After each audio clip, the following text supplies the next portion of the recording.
Salut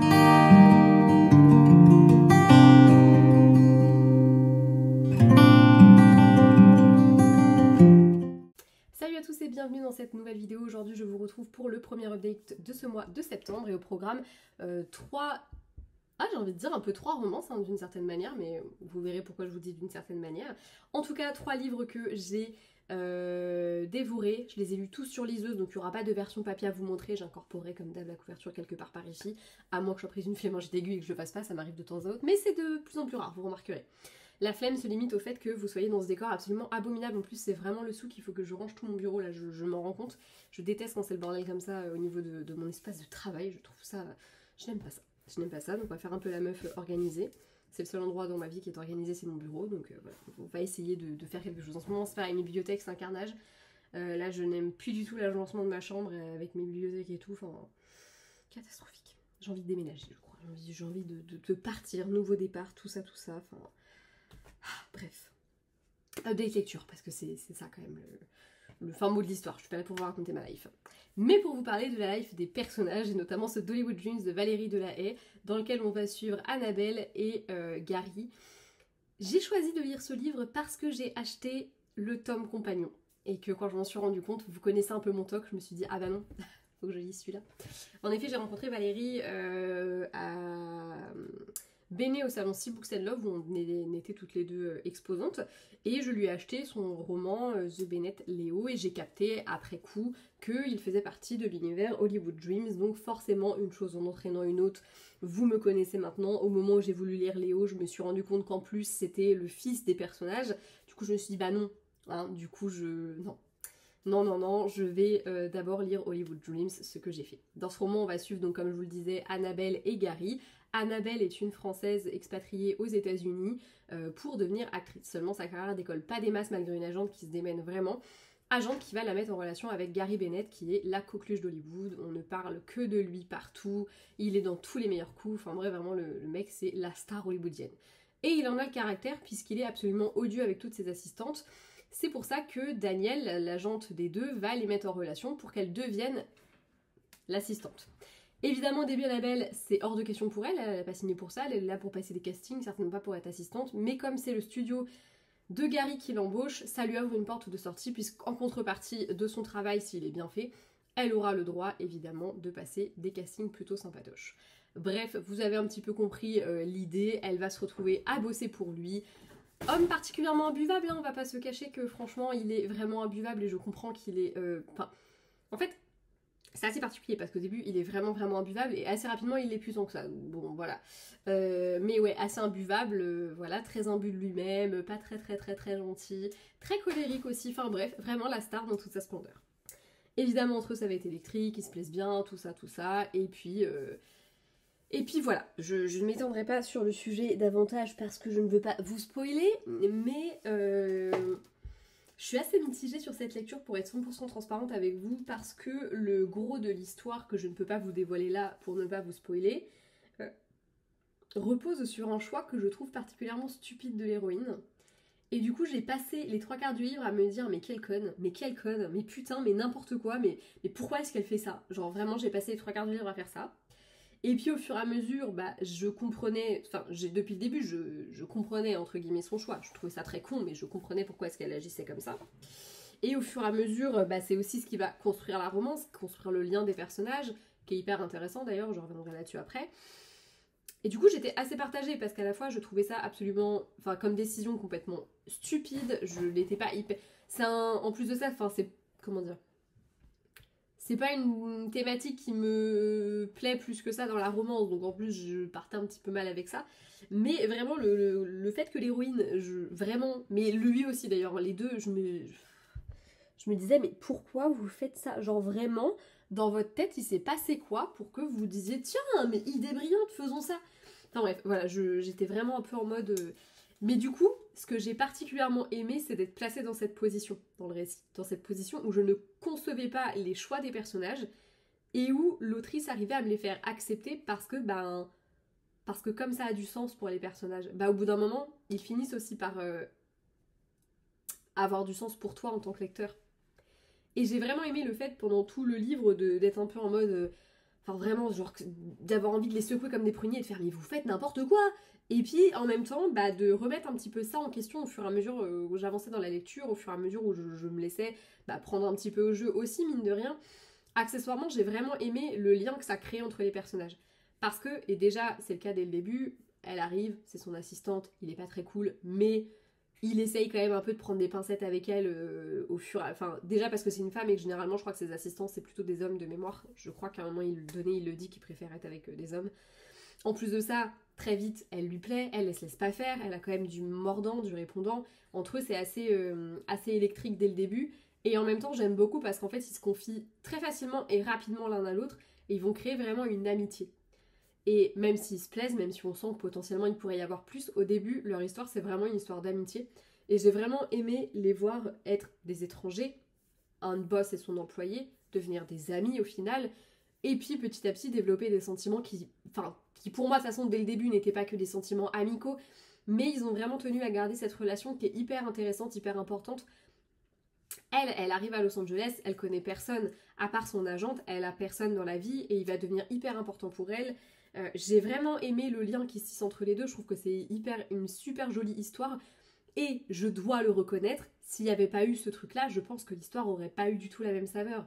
Même si je ne cautionne pas les décisions des personnages et que je trouve ça légèrement égoïste, voire très stupide, il faut quand même reconnaître que j'ai été particulièrement émue par ce que j'ai lu, particulièrement émue par la façon dont le lien se tisse entre les deux personnages. J'ai trouvé que ça avait du sens, j'ai trouvé que c'était beau, j'ai trouvé que c'était doux, j'ai trouvé que c'était tendre, et j'ai vraiment aimé le côté on est amis et on va devenir petit à petit des amoureux. Voilà, c'était très joli. Je pense que c'est aussi parce que l'histoire prend vraiment le temps de s'installer. On a vraiment le sentiment de les voir devenir amis et je trouve que c'est hyper intéressant parce qu'on a des personnages qui à la base ne se connaissent pas hein, et qui vont petit à petit se découvrir. Et le fait qu'ils s'attachent l'un à l'autre d'abord sans qu'il y ait quoi que ce soit entre eux, enfin je crois qu'il y a un bisou échangé un peu au début mais très vite ils se disent non voilà c'est pas une bonne idée. Et du coup pendant les 3 quarts du roman il se passe rien de romantique entre eux. Et du coup je trouve que ça crée une histoire qui est hyper belle. Voilà. Alors, il faut savoir qu'à la base, il y a donc ce premier volume, et après, elle a fait, je crois, une espèce de petite novella, je crois qu'elle fait 200 pages à peu près, même pas, qui est une histoire où on retrouve ces personnages-là que moi, je n'ai pas lu. Voilà. Sachez que sur Amazon, la version Kindle et ça comprend l'intégrale. Et d'ailleurs, maintenant, je crois qu'elle ne vend que l'intégrale avec les deux dedans. Moi, j'ai choisi de pas forcément lire parce que je ne voyais pas forcément d'intérêt à cette suite et je n'ai pas assez aimé l'histoire pour me dire allez, vas-y, je continue. Par contre, c'est certain que je lirai Léo parce qu'à côté de ça, j'ai apprécié la plume, j'ai apprécié quand même un minimum les personnages et j'ai beaucoup aimé l'univers aussi, donc j'ai très envie de découvrir Léo. D'autant plus que c'est une vibe un peu à la vibe un peu frère Scott, donc je pense que je vais kiffer. Mais voilà, ce Hollywood Dreams m'a pas convaincue à 200%. J'ai pas, mais c'est tout simplement parce que je pense que la thématique en elle-même, même si la thématique hollywoodienne c'est grave ma cam, mais l'intrigue dedans n'est pas du tout ma cam, c'est quelque chose dont je suis pas très fan. Du coup malheureusement je suis passée un petit peu à côté à cause de ça. Mais encore une fois il y a vraiment des choses que j'ai beaucoup aimées et pour moi le gros point positif et le gros point fort de ce roman c'est la relation entre les personnages qui prend vraiment le temps de se tisser, etc. Mais voilà, comme j'ai eu un peu de mal avec les persos, forcément, à un moment donné, ça ne fonctionne pas. Par contre, j'ai beaucoup aimé la fin. Euh, on va dire toute la fin, la partie où Annabelle prend une décision en particulier, etc. J'ai aimé le fait qu'elle prenne cette décision, même si elle n'est probablement pas facile du tout. Bah, moi, j'ai aimé. Et j'ai aimé qu'il la laisse prendre cette décision. Voilà, je n'en dirai pas plus, mais vous savez de quoi je parle si vous avez lu ce roman. Voilà. Poursuivons sur notre lancée avec My Spicy Holiday, le 5e tome, parce que oui, elle a entendu notre appel. Laura Gardenia a écrit un 5e volume de cette petite saga de novella dont je vous ai déjà parlé tout au long de l'année, puisque c'était le principe. On suivait Love et Zachary, un acteur, oui lui est acteur, et elle a une confiserie. Enfin bref, on les suivait tout au long de l'année, au fur et à mesure des défis. Il y a 4 tomes qui étaient sortis, et à la base c'était censé s'arrêter là, sauf que, voilà, elle sort un cinquième volume mi-fin août, je sais plus exactement, je crois que c'est entre le 20 et 25, je crois. qui est sorti le 5e volume de cette saga, et celui-là est un peu particulier parce que dans les autres tomes on suivait Love et Zachary, et là on va suivre aussi les points de vue de leurs copains. Voilà, ils se retrouvent tous pour l'enterrement de vie de garçons et de jeunes filles, de vie de célibataire de Zachary et Love, et on va poursuivre un petit peu où on s'était arrêté avec les sentiments des uns et des autres, j'ai envie de dire. Je veux pas trop vous en dire parce que pour le coup on est quand même sur un 5e volume et je veux vraiment pas vous spoil le reste de la saga que je vous conseille de découvrir. Déjà le fait de savoir que c'est une enterrement de vie de célibataire, bon voilà, vous savez qu'à un moment donné peut-être qu'ils vont se marier quand même, mais je n'en dirai pas plus encore une fois, même si bon voilà, je pense que tout est dit. Écoutez, très sympa, très sympa, très sympa. J'ai passé un vraiment bon moment, j'étais contente d'avoir le fin mot de l'histoire sur certaines romances. J'en ai lu certains qui trouvaient que c'était pas un tome nécessaire, je suis pas d'accord parce que moi vu la façon dont se terminait le tome précédent, en fait j'avais vraiment des questions plein la tête et je voulais à tout prix une réponse, donc je suis très contente de l'avoir lu. J'avoue que ça me donne encore plus envie de découvrir certains des personnages, j'aimerais vraiment en savoir plus sur eux, et pour le coup franchement s'il y avait des tomes compagnons qui devaient sortir, je serais la première à les lire. Mais en même temps, pour moi, la fin se suffit à elle-même, il n'y a pas besoin d'une suite ou quoi que ce soit, c'est juste que du coup, les personnages, j'ai encore plus envie de creuser. Évidemment, et comme d'hab, c'est toujours hyper spicy, on va pas se cacher que c'est, du smut de qualité. Voilà, mais il y a quand même des scènes très très très hautes. Voilà, toujours, hein, ça ne change pas, c'est une saga qui est vraiment très épicée, voilà. Mais c'est aussi ce qu'on attendait, My Spicy Holiday, je pense que ça veut tout dire. J'ai trouvé que c'était une belle conclusion, le fait d'avoir tous les personnages réunis au même endroit, passant un bon moment tous ensemble, c'était vraiment cool. J'ai trouvé qu'il y avait des thématiques abordées qui étaient hyper intéressantes. Oh, qu'est-ce qu'elle est chiante. Des thématiques abordées qui étaient hyper intéressantes et qui n'étaient pas forcément faciles, et du coup j'ai trouvé que c'était une belle manière de les mettre en avant. J'ai vraiment apprécié ça. Et ouais, globalement, un très bon tome. J'en dirai pas plus, je sais que je m'étends pas du tout sur le sujet, mais j'ai pas envie de vous spoiler. Et c'est un peu délicat sur une novella de ne pas trop en dire. Disons simplement que c'est vraiment une saga que je vous conseille, même si bon, ça a un peu moins de saveur là, parce que vous n'allez pas les découvrir au fur et à mesure de l'année. Franchement, moi j'ai kiffé avoir ce petit rendez-vous toutes les saisons, même si c'est pas tout à fait le cas. On va dire à chaque petit événement de l'année.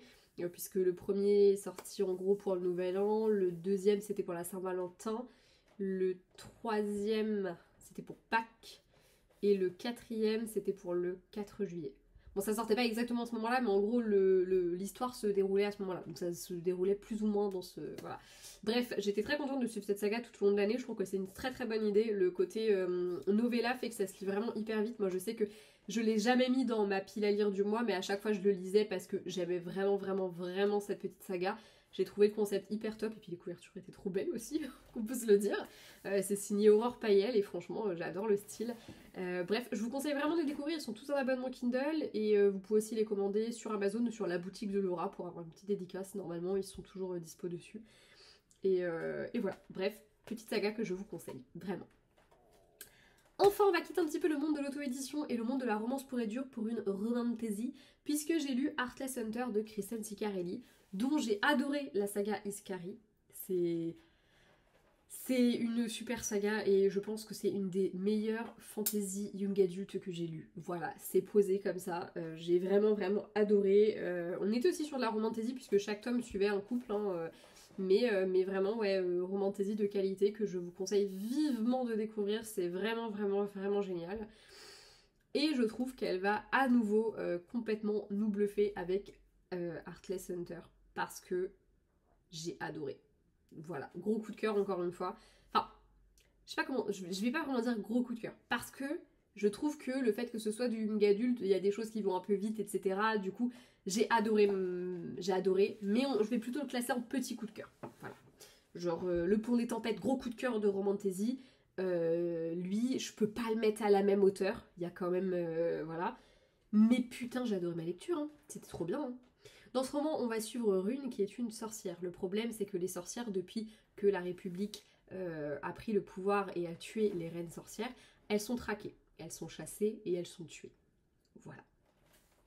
Du coup, elle cache bien son jeu, parce que sous ses airs de petite midinette de bonne famille, etc., en réalité, elle est également le Sphinx Rouge, une sorcière qui va en sauver d'autres et les empêcher d'être exécutées.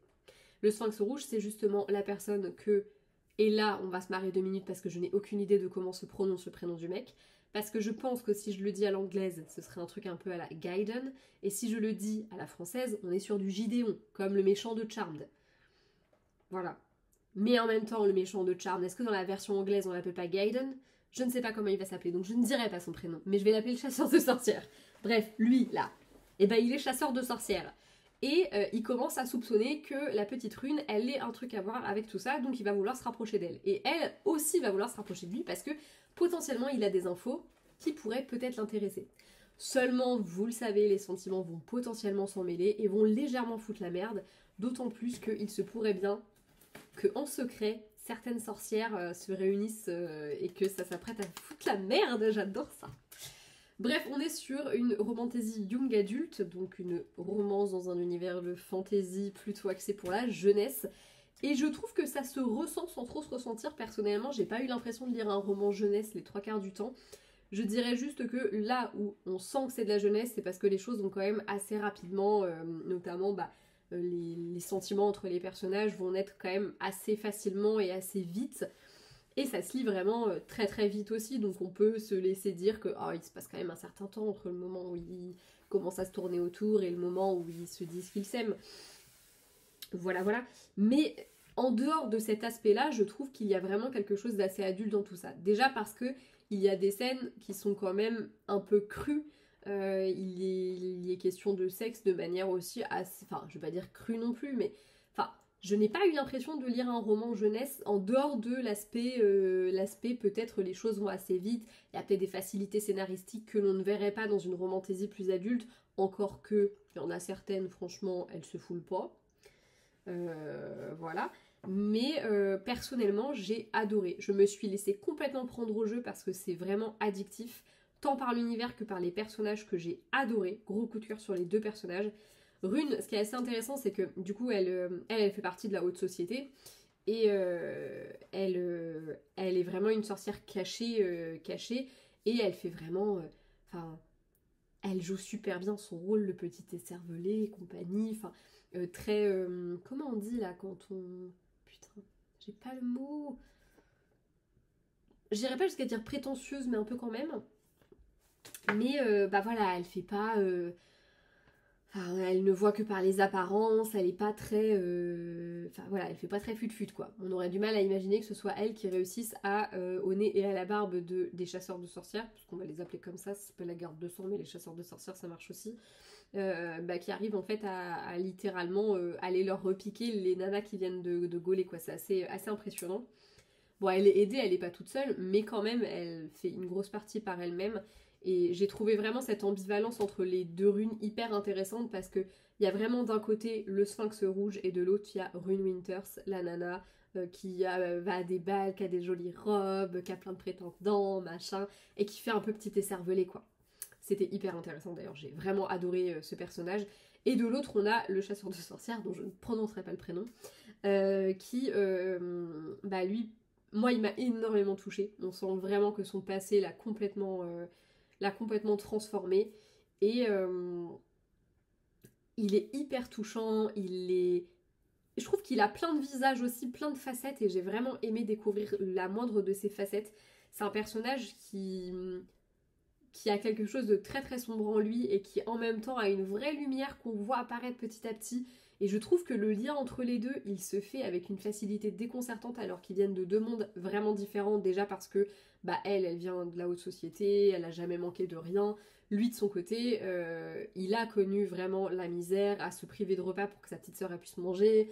Enfin voilà, on est vraiment sur 2 personnes qui n'ont pas du tout grandi de la même manière. Et qui, en plus de ça, aujourd'hui, il y en a un qui est un chasseur de sorcières, l'autre est une sorcière. Enfin voilà, c'est un ensemble de choses, mais globalement, on est quand même sur des personnages qui ont légèrement de choses très divergentes et qui ont chacun des objectifs très divergents et qui, en fait, vont malheureusement un peu tomber amoureux, quoi. Et c'est vraiment une très belle romance, j'ai vraiment aimé ça. La fin m'a brisé le cœur, j'ai qu'une hâte, c'est de lire le tome 2. D'ailleurs, j'ai modifié ma palle de octobre pour le caler dedans. Je ne sais juste pas encore si je vais réussir à tenir jusqu'à octobre. Là j'avais commencé un roman qui m'ambiançait pas trop, mais en fait je pense que j'étais tellement à fond dans l'autre que j'arrivais pas à me mettre dans le suivant. Là je commence à être bien à fond dedans, donc je pense que ça va me tenir en haleine et ça va faire que je vais réussir un petit peu à l'oublier, à le mettre de côté. Mais une chose est sûre, c'est qu'on se retrouve en octobre pour la suite de Heartless Hunter que j'ai très hâte de vous présenter. Voilà. J'espère comme d'habitude que cette update lecture vous aura plu, j'espère vous avoir donné envie de découvrir ces romans, sachez qu'ils sont tous vraiment, vraiment, vraiment très très bien et je vous conseille de les découvrir. Je vous fais très gros bisous, à bientôt pour une prochaine vidéo, ciao!